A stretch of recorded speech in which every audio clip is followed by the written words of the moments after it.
All right, guys, I'm Dr. Tim Pavlik. This is my brother, Dr. Mike. We own Physio Orthopedics and Performance, a specialty clinic, manual therapy specialty, endurance and power athletes in the Maryland Valley.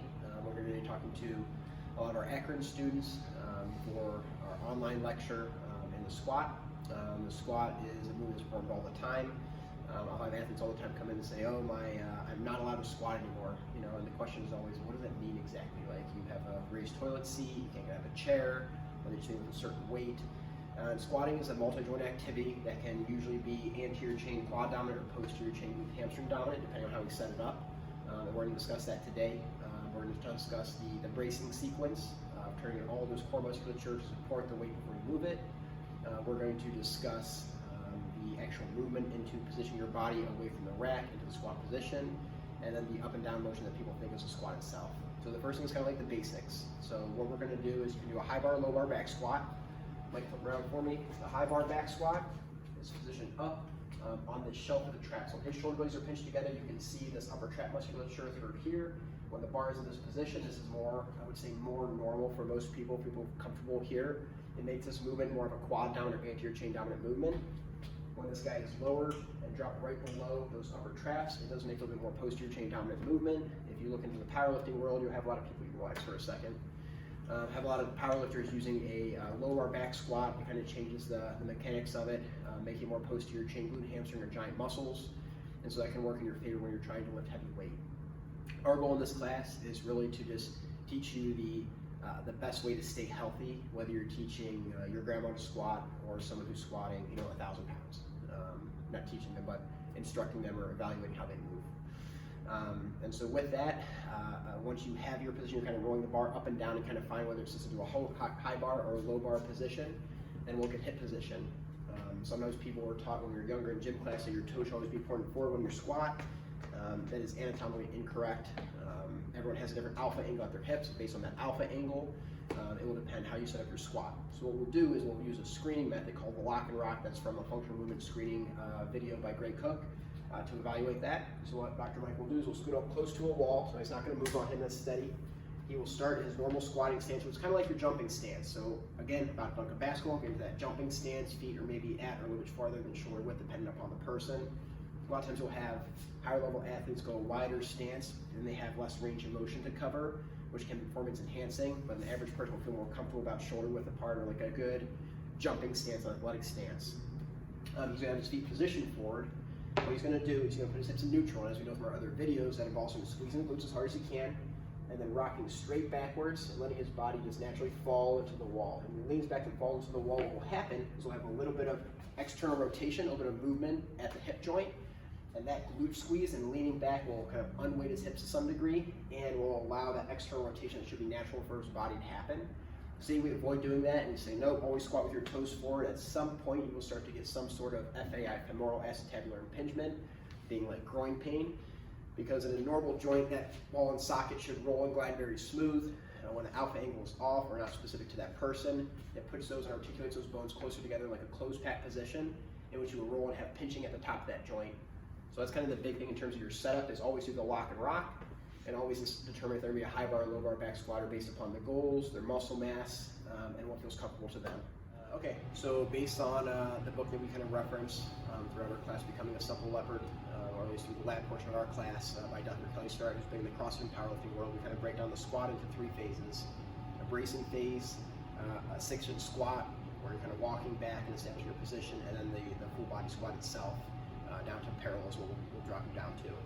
And so I'm going to have Mike establish his position here. We'll walk up to it, and if you're looking at where his clavicular line is, you'll find your collarbone, you'll walk it all the way to the outside to the GH, and this is where you want that bar sitting. So when he goes up, I always go up and I kind of like bump to make sure I'm in that right area. So he goes up, and he sees that the bar is lined up right at that clavicular area at the end, which says we're in a good sequence.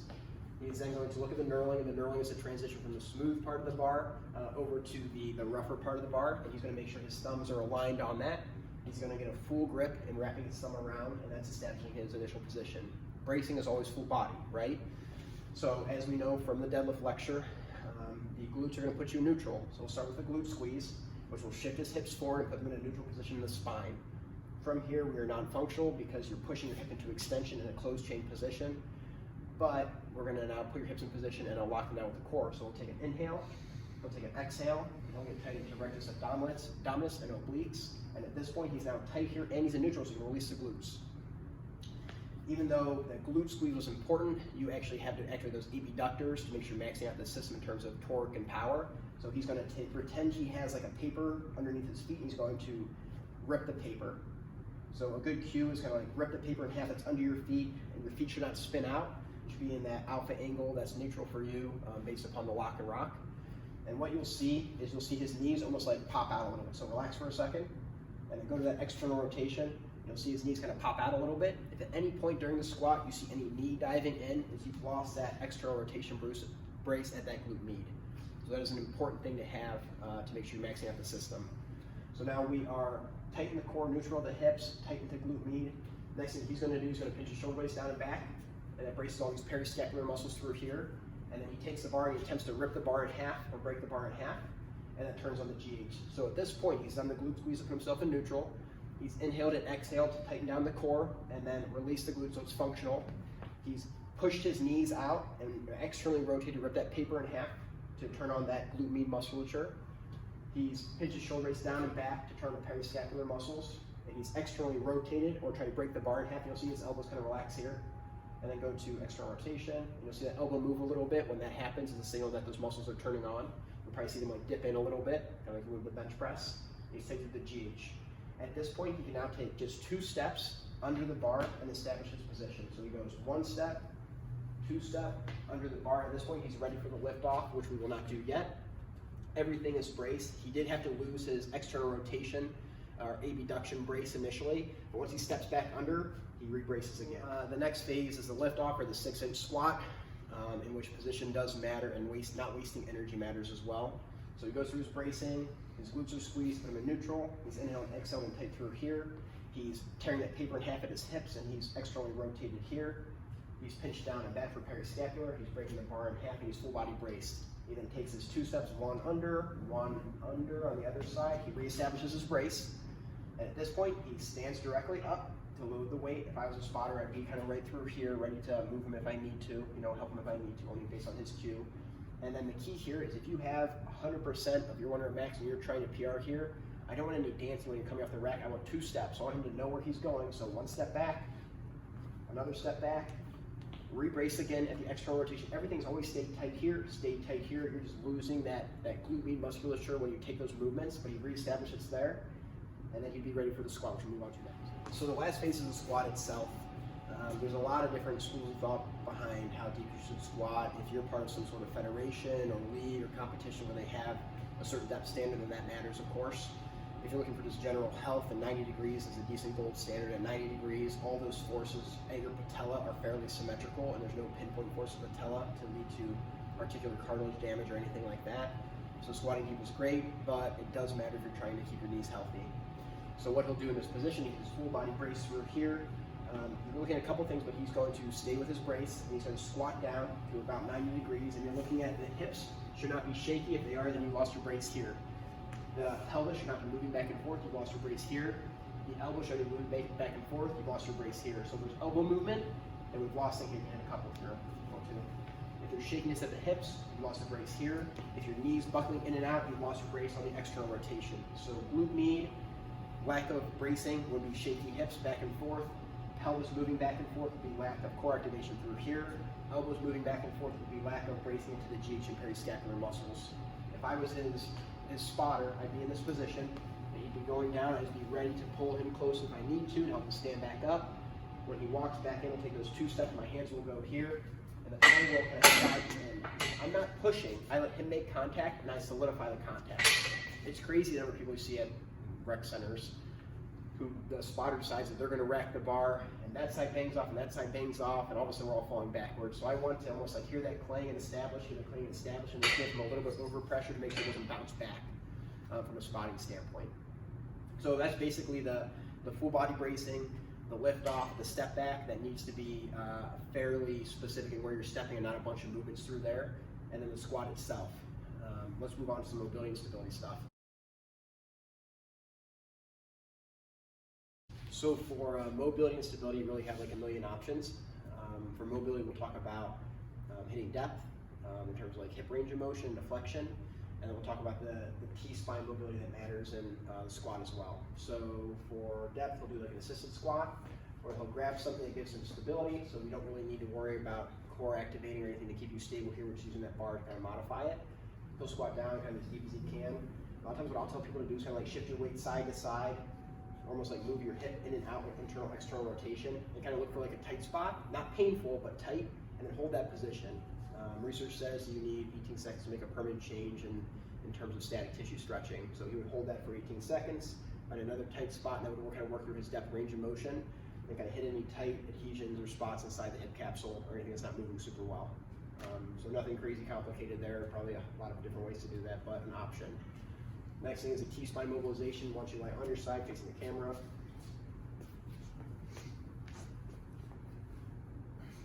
So on your side, yep. So this top leg is going to act as what locks you down. The more flexion he does, the more of the lumbar that's locked out. So if his hip's all the way down here, you're getting a lumbar mobilization. If his hip's all the way up here, getting more of a thoracic spine mobilization. So we'll go over the T-spine mobilization. So he really cranks his hip flexion up. This hand reaches all the way to this opposite wall over here. This top hand reaches to the ceiling, and you should feel that stretch into like his upper back area. And you can almost like drop your hip lower, and you'll feel it stretch lower, and you'll probably get better range of motion as it drops it lower. So again, 18-second hold to make a permanent change with that. And those are like our mobility things that you can do. All right, in terms of accessory exercises, I have 3 inside of the handout that all kind of serve different purposes. The first is to kind of build this shelf that we had referenced where the bar sits. And with that, we would use a barbell row. Mike will go in this position. He will look at the knurling. He will establish the good thumb position that's symmetrical on that. And then all he is doing is he's probably braced through here to avoid low back pain, but the focus is not moving the arms, it's pinching your shoulder blades. So his arms are moving, but he's pinching his shoulder blades together. And all these muscles are activating through this mid-trap area and starting to build that shelf area where the barbell will sit. It should be a hypertrophy exercises. We're talking 3 sets of 10 to 12 repetitions, 8 to 12, somewhere around there, you know. Number 2 accessory is more explosiveness. So we'll go over and do a seated box jump. And so we'll go from this position, and he's going on a 3 count. He'll go 1, 2, 3, and he is explosive up, and his arms landing, and he is stepping down.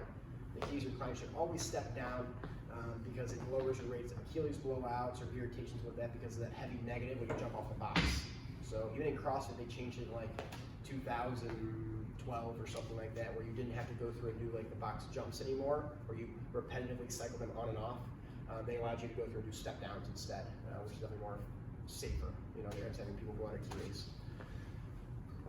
And the last one is hypertrophy exercise. Mike is going to establish himself. Why don't you use this bench actually? Yep. So all he's going to do is going to put one leg up. He's going to make sure all the muscles that are firing are on the leg that's up. You shouldn't see the calf activating on the other side. A lot of people will go like 70 pounds and they cheat. They really fly themselves up there by pushing up the calf. They want the glute and hamstring and posterior chain turning on. So we'll go one leg up. This muscle's not working. We want this guy firing. So these are light weights. And you see him almost like shift weight to that and then go up. And if you see this guy really contracting like that, and that hard plantar flexion, you know he's actually throwing himself up, and it's not a plantar flexion exercise, it's a posterior chain glute hamstring exercise. So let's do one more dramatic plantar flexion over here on the left. You see that calf fire, and then do a calf firing. So really tell them like almost like put your weight on your heel on the downside, because then you can't really plantar flex, and you're firing through that that side that's supposed to be straightened. And again, more hypertrophy than anything, or heavier weight. Not really an explosive exercise for power, explosiveness, or anything like that. So this is kind of the barbell squat.